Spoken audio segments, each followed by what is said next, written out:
देश की सबसे बड़ी अदालत के अंदर कल माननीय अरविंद केजरीवाल जी ने जो अपनी गिरफ्तारी को चुनौती दी है, उस पे कल सुनवाई होगी।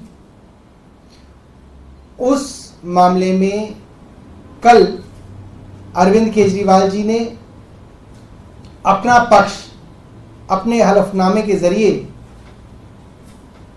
माननीय उच्चतम न्यायालय के सामने रखा। उसकी कुछ मुख्य बातों के बारे में मैं आपको बताना चाहता हूं। अरविंद केजरीवाल जी ने कहा कि ये बात सिर्फ इत्तेफाक नहीं हो सकती कि जब देश के अंदर देश के सबसे बड़े चुनाव हैं, संसद के चुनाव हैं, प्रधानमंत्री को चुनने का चुनाव हो रहा है,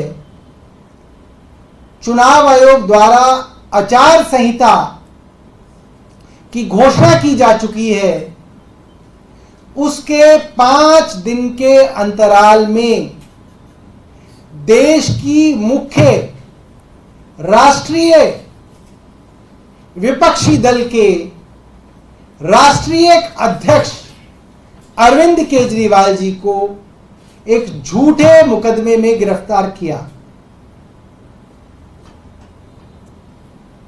ईडी और सीबीआई इस मामले में करीबन 2 साल से जांच कर रही है। 2 साल बहुत होते हैं।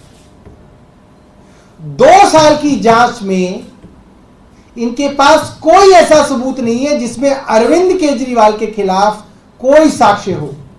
ईडी और सीबीआई के विषय में अरविंद केजरीवाल जी ने लिखा है, कहा है, ईडी और सीबीआई जांच एजेंसी हैं, इन्वेस्टिगेटिंग एजेंसी है। इन्वेस्टिगेटिंग एजेंसी का क्या मतलब होता है, क्या सिद्धांत होता है? इन्वेस्टिगेटिंग एजेंसी का वर्षों से सिद्धांत है सच को बाहर लाना, सच्चाई को कोर्ट के सामने रखना। यह सिद्धांत होता है। यह सिद्धांत नहीं होता कि अरविंद केजरीवाल को किसी भी तरीके से दोषी साबित करना। यह सिद्धांत नहीं है। मगर जिस तरीके से सीबीआई और ईडी ने काम किया और अरविंद केजरीवाल ने साक्ष्य रखे हैं कि 1 लाख पन्नों के दस्तावेज अगर ईडी और सीबीआई को मिले और उसमें 80,000 दस्तावेज अरविंद केजरीवाल और आम आदमी पार्टी के पक्ष में है, तो उन दस्तावेजों को अदालत के सामने नहीं रखा गया।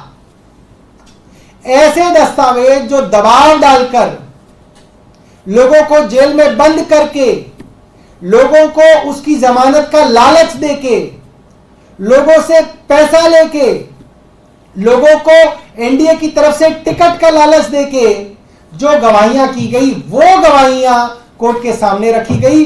और उससे पहले जो 10 बार गवाही दी, उस आदमी ने 8 बार गवाही दी, जिसमें उसने कहा मैं अरविंद केजरीवाल से कभी नहीं मिला, अरविंद केजरीवाल का इस एक्साइज के मामले से कोई लेना देना नहीं है। वो सारी गवाहियां, उन्हीं लोगों की गवाहियों को छिपा लिया गया और जो ड्यूरेस में, दबाव में झूठी मनगढ़ंत गवाहियां दी गई, उन गवाहियों को सिर्फ कोर्ट के सामने रखा गया। ये काम ईडी और सीबीआई का नहीं है।